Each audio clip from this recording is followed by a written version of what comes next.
비가 추적추적 내리는 서울의 거리. 무지개 깃발이 바람에 나부끼는 그날, 지은의 가슴에 달린 작은 배지가 경찰의 조롱소리에 떨리고 있었다. 얘야, 이게 뭐야? 동성애자냐? 웃기네. 이런 게 한국에서 통할 것 같아. 한 경찰의 목소리가 날카롭게 울려 퍼지며 지은의 뺨에 뜨거운 수치심이 번졌다. 그 순간 군복 차림의 노쇠한 사내가 군중을 헤치며 앞으로 나서며 낮고 단호한 목소리로 말했다. 그 여자는 내 딸이다. 지은은 그 목소리를 듣는 순간 다리가 풀려 주저앉을 뻔했다. 아버지, 강태호 장군. 퇴역한 지 10년이 넘었지만 그의 등은 여전히 산처럼 우뚝 서 있었고 눈빛은 전장에서 수많은 병사를 이끌던 그때 그대로였다. 주위의 경찰들이 순간 얼어붙었고 군중 속에서 속삭임이 퍼져나갔다. 지은의 마음속에서 28년의 세월이 스치고 지나갔다. 아버지의 엄격한 가르침, 어머니의 부드러운 미소, 그리고 소민과의 그 달콤 쌉싸름한 사랑. 이 모든 것이 오늘 이 비 내리는 거리에서 무너질 것 같았다. 강태호 장군은 지은의 어깨에 손을 얹었다. 그의 손은 거칠고 단단했지만 그 안에는 처음 느껴보는 따스함이 스며들었다. 물러서라. 이 일은 내가 처리한다. 경찰대장은 어쩔 줄 몰라 하며 장군의 얼굴을 보더니 급히 고개를 숙였다. 죄송합니다. 장군님. 오해가 있었나 봅니다. 군중이 환호성을 지르며 박수를 쳤고 지은은 눈물을 글썽이며 소민을 돌아보았다. 소민의 눈에도 눈물이 고여 있었지만 그 안에는 자랑스러운 빛이 번뜩였다. 지은아, 내가 이겼어. 그날 이후 지은의 삶은 완전히 뒤집혔다. 소민과의 만남은 2년 전 서울의 작은 카페에서 시작되었다. 지은은 26살 때 군인 가정에서 자란 딸로서의 압박을 견디다 못해 집을 나와 프리랜서 그래픽 디자이너로 일하며 LGBT 커뮤니티에 발을 들여놓았다. 그녀의 디자인은 무지개 깃발을 모티브로 한 포스터들로 한국 사회의 보수적인 벽을 뚫으려는 날카로운 메시지를 담고 있었다. 소민은 그 카페의 바리스타이자 낮에는 초등학교 교사로 일하는 24살의 부드러운 영혼이었다. 소민의 미소는 지은의 상처를 녹여주었고 그들의 첫 대화는 커피 한 잔에서 시작해 밤새 이어지는 이야기로 변했다. 너의 포스터 정말 멋져. 나도. 나처럼 느껴지는 사람들을 위해 더 많은 걸 하고 싶어.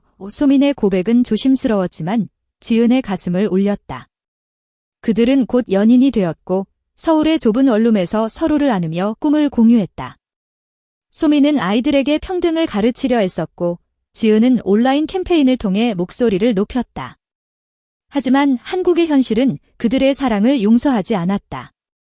지은의 가족은 그녀의 특이한 취향으로 치부하며 무시했지만 아버지의 엄격한 시선은 늘 그녀를 옥죄었다. 태호 장군은 딸의 선택을 약함으로 보았고 군인 가정의 명예를 최우선으로 여겼다. 그날의 사건은 단순한 우연이 아니었다. 지은과 소민은 LGBT 권리 행진에 참여했다. 서울 도심의 거리는 무지개 깃발로 물들었지만 반대 시위대의 야유와 경찰의 무관심이 공기를 무겁게 했다. 지은은 가슴에 배지를 달고 앞장섰고 소민은 그녀의 손을 꼭 쥐었다. 무섭지 않아. 소민의 속삭임에 지은은 고개를 저었다. 너만 있으면 다 이겨낼 수 있어. 하지만 경찰의 제지선에서 한 젊은 경찰이 지은의 배지를 발견하고 비웃었다. 이런 걸로 사회를 바꿀 수 있을 것 같아? 집에 가서 남자친구나 사귀어라. 그 말은 칼날처럼 지은의 가슴을 파고들었다. 주위의 동료들이 항의했지만 경찰은 오히려 그들을 밀치며 웃었다. 바로 그때 태호 장군이 나타났다. 그는 우연히 행진을 지켜보고 있었다. 퇴역 후 그는 조용히 서울의 작은 아파트에서 은둔 생활을 했지만 뉴스에서 딸의 활동을 알게 된 후 마음이 무거워졌다. 내 딸이 왜 저런 길을? 그는 혼란스러웠지만 오늘 그 광경을 본 순간 무언가 깨달았다. 지은의 눈빛, 그 안의 불꽃은 자신과 닮아 있었다. 장군은 군중을 뚫고 나아가며 소리쳤다. 저 여자는 강지은, 내 피를 이어받은 딸이다. 너희가 그녀를 모욕하는 건 나 강태호를 모욕하는 거다. 그의 목소리는 천둥처럼 울려 퍼졌고 경찰들은 즉시 물러섰다. 장군은 지은을 끌어안았고 그 포옹은 28년 만에 처음이었다. 사건이 언론에 보도되자 한국 사회는 들끓었다. 퇴역 장군의 딸, LGBT 운동가, 헤드라인들이 쏟아졌고 지은의 가족은 충격에 빠졌다. 어머니는 울며 전화했고 오빠는 아버지가 왜 하며 혼란스러워했다. 하지만 태호 장군은 침묵하지 않았다. 그는 기자회견을 열었다. 나는 군인으로서 수많은 전투를 치렀다. 하지만 가장 큰 전투는 내 딸의 행복을 지키는 일이다. 지은은 나처럼 강하다. 그녀의 사랑은 나의 자랑이다. 그 말은 지은의 가슴을 뜨겁게 만들었고 소민은 그녀의 손을 더 세게 쥐었다. 그러나 드라마는 여기서 끝나지 않았다. 소민의 가족은 더 보수적이었다. 소민의 아버지는 목사로 교회에서 동성애를 죄악으로 설교했다. 소민은 그 사실을 숨기며 살았지만 사건 후 그녀의 비밀이 드러났다. 내가 그런 여자랑 아버지의 분노는 폭풍처럼 쏟아졌고 소민은 집을 쫓겨났다. 지은은 소민을 안아주며 울었다. 나 때문에. 미안해. 이소민은 고개를 저었다. 아니, 이게 우리의 사랑이잖아. 이제야 진짜 시작이야. 그들은 함께 새로운 삶을 꾸리기 시작했다. 지은의 디자인 스튜디오는 후원자들이 몰려들었고 소민은 온라인으로 아이들에게 성평등 수업을 시작했다. 태호 장군은 딸의 집을 자주 방문하며 어색하지만 진심 어린 대화를 나누었다. 아버지, 왜 갑자기? 지은의 물음에 그는 한숨을 쉬었다. 너를 잃을 뻔했으니까? 전장에서 배운 건 사랑하는 이를 지키는 거다. 그의 고백은 가족의 벽을 무너뜨렸다. 어머니도 서서히 받아들였고 오빠는 소민을 누나라고 부르기 시작했다. 하지만 사회의 시선은 여전했다. 거리에서 낯선 이들의 차가운 눈빛, 직장에서의 속삭임. 지은과 소민은 그 모든 것을 견디며 더 강해졌다. 한겨울밤, 한강 다리에서 그들은 서로를 마주보며 맹세했다. 영원히 함께하게. 눈송이가 내리는 그곳에서 그들의 키스는 세상의 모든 차가움을 녹였다. 시간이 흘러 봄이 왔다. 지은의 전시회가 열렸다. 무지개 테마의 작품들이 서울의 갤러리를 채웠고 태호 장군은 최전방에 앉아 있었다. 소민은 그의 옆에서 미소 지었다. 장군님, 감사합니다. 그는 고개를 끄덕였다. 가족이니까의 행사 후 그들은 모두 함께 저녁을 먹었다. 웃음소리가 테이블을 가득 채웠고 지은은 소민의 손을 잡으며 속으로 중얼거렸다. 이게 우리의 행복이야. 그렇게 그들의 사랑은 한국의 보수적인 토양 속에서 피어난 무지개가 되었다. 드라마틱한 고백, 눈물의 대화, 그리고 끝없는 용기. 모든 것이 그들을 더 단단하게 묶었다. 그리고 그 끝에 평화로운 결말이 기다리고 있었다. 소민의 상처는 쉽게 아물지 않았다. 집에서 쫓겨난 후 그녀는 지은의 원룸에서 지내기 시작했지만 밤마다 악몽에 시달렸다. 아버지의 목소리가 꿈속에서 울려 퍼졌다. 내가 교회를 더럽혔어. 신의 저주가 따를 거야. 소민은 베개를 끌어안고 울었고 지은은 그녀를 달래며 속삭였다. 너는 잘못한 게 없어. 내 사랑은 순수해. 하지만 지은 자신도 불안했다. 아버지의 갑작스러운 지지는 기쁨이지만 그 뒤에 숨겨진 후회가 될까 봐 두려웠다. 태호 장군은 그 불안을 일궈냈다. 그는 딸의 집을 방문할 때마다 소민에게 특별히 신경 썼다. 소민 씨, 이 차 한 잔 마시며 이야기나 해보자. 그의 말투는 여전히 딱딱했지만 눈빛은 부드러워졌다. 소민은 처음엔 긴장했지만 장군의 군대 이야기, 전쟁터에서 잃은 동지들, 사랑하는 이를 지키기 위한 희생을 듣다 보니 마음이 열리기 시작했다. 장군님, 지은이를 믿어주셔서 감사해요. 저희는 정말 서로를 사랑해요. 장군은 고개를 끄덕였다. 나도 이제 알았어. 사랑은 형태가 아니라 마음의 깊이야. 한편 언론의 관심은 점점 뜨거워졌다. 지은은 인터뷰 요청을 받았고 그녀는 솔직하게 이야기했다. 한국에서 레즈비언으로 사는 건 전쟁이에요. 하지만 아버지의 한마디가 모든 걸 바꿨어요. 가족의 지지가 세상을 바꿀 수 있다는 거요. 그 인터뷰는 소셜미디어에서 바이럴이 되었고 LGBT 커뮤니티는 지은을 영웅으로 추대했다. 하지만 반대 목소리도 거셌다. 온라인 트롤들이 장군의 명예를 더럽히는 딸지라며 악플을 달았고 지은의 스튜디오는 협박 전화를 받았다. 소미는 그 스트레스를 견디기 위해 교사 친구들과 모임을 가졌다. 그녀의 친구 미경은 너희 사랑이 부러워.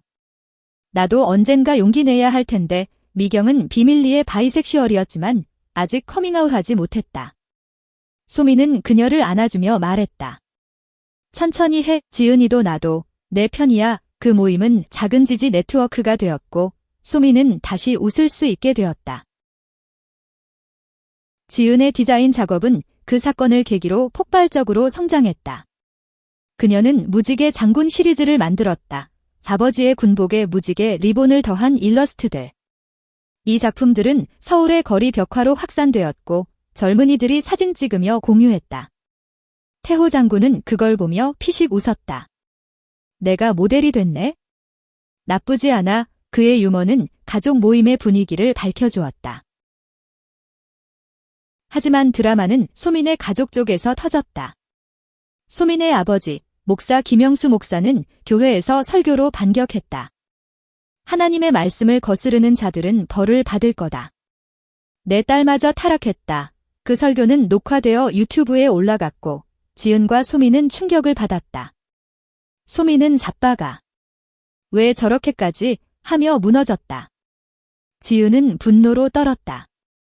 이건 끝이 아니야. 우리가 맞서야 해. 그들은 함께 대응했다. 소민은 공개 서한을 썼다. 아버지, 저는 당신의 딸입니다. 제 사랑은 죄가 아닙니다. 성경이 말하는 사랑은 조건 없는 거예요. 서한은 커뮤니티에서 지지를 받았고 심지어 일부 교회 신자들이 소민에게 편지를 보냈다. 당신의 용기가 우리를 깨우쳤어요. 김영수 목사는 그 압력에 흔들렸고 결국 딸에게 전화했다. 소민아, 미안하다. 나도 배워야 할 게 많아. 그 전화는 눈물의 대화로 이어졌다. 목사는 자신의 과거 젊었을 때의 실수, 사랑을 숨긴 아픔을 털어놓았고 소민은 용서를 빌었다. 아버지, 저희를 받아주세요. 목사는 한참 침묵하다 말했다. 시간이 필요해. 하지만 내가 행복하다면 그건 완벽한 화해는 아니었지만 시작이었다. 지은과 소민은 그 승리를 기념하며 한강으로 갔다. 별이 총총한 밤하늘 아래 그들은 서로를 끌어안았다. 우리가 이겼어. 소민아, 키스가 깊어지며 그들의 사랑은 더 단단해졌다. 하지만 아직 끝나지 않았다. 지은의 오빠, 강민준이 갑자기 나타났다.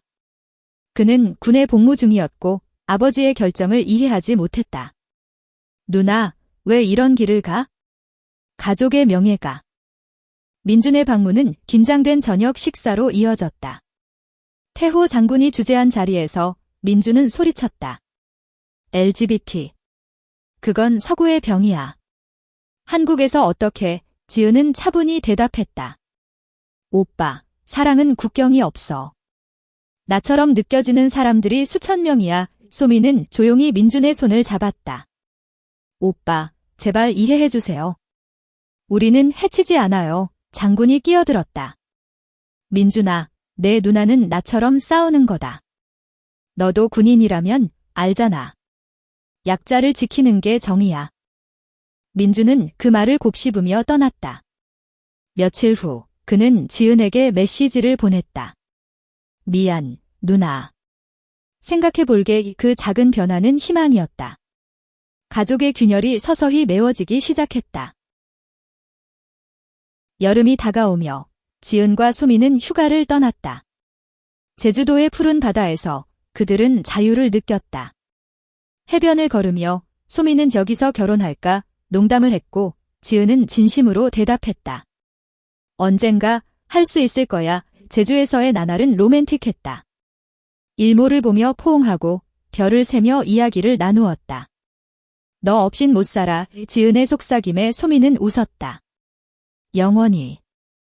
돌아온 서울에서 그들의 삶은 안정되었다.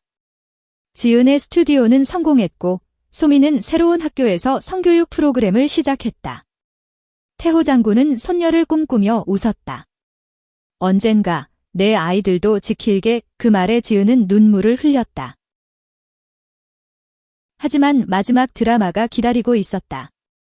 반대단체가 지은의 전시회를 방해하려 했다. 시위대가 갤러리 앞에 모여 야유를 퍼부었고 경찰이 다시 출동했다. 지은은 떨었지만 소민이 말했다. 이번엔 우리가 이겨. 태호 장군과 소민의 가족, 친구들이 모두 모였다. 장군의 목소리가 다시 울렸다. 이건 내 가족의 싸움이다. 군중이 그들을 지지하며 노래를 불렀다. 시위는 평화롭게 끝났고 전시회는 대성공이었다. 그날 밤, 지은과 소민은 지붕 위에서 샴페인을 들이켰다. 사랑해. 그들의 키스는 별빛처럼 빛났다. 가을 바람이 서울을 스치며 지은과 소민의 관계는 더 깊어졌다. 그들은 함께 사는 원룸을 더 넓은 아파트로 옮겼다. 창밖으로 보이는 남산타워가 그들의 사랑을 지켜보는 듯했다. 지은은 새 작업실에서 가족의 무지개 시리즈를 그렸다. 아버지의 초상화에 소민의 손이 더해진 그림. 소민은 그걸 보며 감동했다. 이게 우리야. 완벽해. 태호 장군은 이제 매주 방문이 일상이었다. 그는 소민에게 요리법을 가르쳤고 지은에게는 군사 전략을 농담처럼 설명했다. 전투에서 이기는 법. 상대를 이해하는 거다. 그의 변화는 주변 사람들을 놀라게 했다. 옛 전우들이 찾아와 태호, 내가 왜? 하며 물었고 그는 웃으며 대답했다. 내 딸이 가르쳐줬어. 사랑의 전쟁에서 지지 않으려면? 소민의 가족도 서서히 다가왔다. 김영수 목사는 딸의 아파트를 방문했다. 어색한 침묵 후 그는 성경 한 구절을 인용했다. 사랑은 인내와 친절이야. 내가 잘못했어. 이소민은 울며 아버지를 안았다. 고마워요. 아빠. 그날 그들은 함께 기도를 했다. 집어낸 사랑의 기도였다. 목사의 교회는 변화의 물결을 탔다. 일부 신자들이 LGBT 모임을 제안했고 목사는 조심스럽게 수락했다. 지은의 오빠 민주는 군 복무 중 휴가를 받아 돌아왔다. 그는 누나의 전시회를 보고 마음이 움직였다. 누나, 미안. 나도. 비슷한 감정을 느껴본 적 있어. 그의 고백은 충격이었다. 민주는 과거 연인과의 이별로 상처받았고 그 안에서 성적 지향의 혼란을 겪었다. 지은은 동생을 안아주었다. 오빠, 언제든 말해. 우리는 가족이야. 민주는 소민에게도 사과했다. 누나처럼 부를게. 잘 부탁해. 그 변화는 가족 모임을 특별하게 만들었다. 추수감사날 강씨 가족과 김씨 가족이 모였다. 테이블 위에 김치찌개와 불고기가 놓였고 웃음소리가 끊이지 않았다. 태호 장군이 잔을 들었다. 오늘 우리 모두를 위해 사랑의 건배. 소민의 어머니가 눈물을 글썽이며 말했다. 소민아, 내가 빛나. 그 모임은 그들의 상처를 치유하는 약이 되었다. 그러나 외부의 드라마는 여전했다. 지은은 국회 청원에 참여했다. LGBT 차별금지법을 요구하는 서명운동에서 그녀는 증언자로 나섰다. 저는 레즈비언입니다. 아버지는 장군입니다. 우리는 평등을 원해요. 청문회장에서 야유가 터졌지만 태호 장군이 동석하며 지지를 보냈다. 그의 존재는 언론의 주목을 끌었고 청원은 수십만 서명을 모았다. 소민은 학교에서 아이들에게 이야기를 들려주었다. 사랑은 사람을 가리지 않아요. 친구를 존중하는 거예요. 한 아이가 물었다. 선생님, 무지개 깃발이 뭐예요? 소민은 미소 지었다. 다양한 색깔이 모여 아름다운 거야. 그 수업은 학부모들의 논란을 불렀지만 소민은 물러서지 않았다. 지은의 지지가 그녀의 힘이었다. 겨울이 깊어지며 그들은 크리스마스를 계획했다. 제주도로 다시 떠난 여행에서 지은은 무릎을 꿇었다. 소민아, 나랑 결혼해줄래? 한국에서 법이 없어도 우리 마음으로 소민은 눈물을 흘리며 대답했다. 응, 영원히 그들의 약혼은 가족들에게 전해졌고 모두가 축하했다. 태호 장군은 반지를 사다 주며 말했다. 내 축복을 받아라. 하지만 마지막 시련이 왔다. 반대단체 리더가 지은을 고소했다. 공공도덕 훼손이라는 터무니없는 이유로. 재판날, 법정은 긴장으로 가득 찼다. 지은의 변호사는 그녀의 삶을 증언했고 태호 장군이 증인으로 나섰다. 내 딸은 영웅이다. 그녀의 사랑은 나라를 위한 거다. 이 판사는 그 말을 듣고 판결을 내렸다. 무죄. 사랑은 범죄가 아니다. 재판 후 거리로 나온 그들은 군중의 환호를 받았다. 소민이 지은을 안으며 속삭였다. 이제 진짜 자유야. 그들의 키스는 플래시를 터뜨렸다. 봄꽃이 피는 서울에서 지은과 소민은 결혼식을 올렸다. 가족과 친구들이 모인 작은 예식장에서 그들은 맹세했다. 어려움 속에서도 영원히 옛 태호 장군이 눈물을 닦으며 말했다. 내 딸, 내가 자랑스러워. 그들의 사랑은 한국 사회의 작은 무지개를 그었다. 드라마, 눈물, 로맨스 모든 게 그들을 이끌었고 행복한 끝으로 마무리되었다.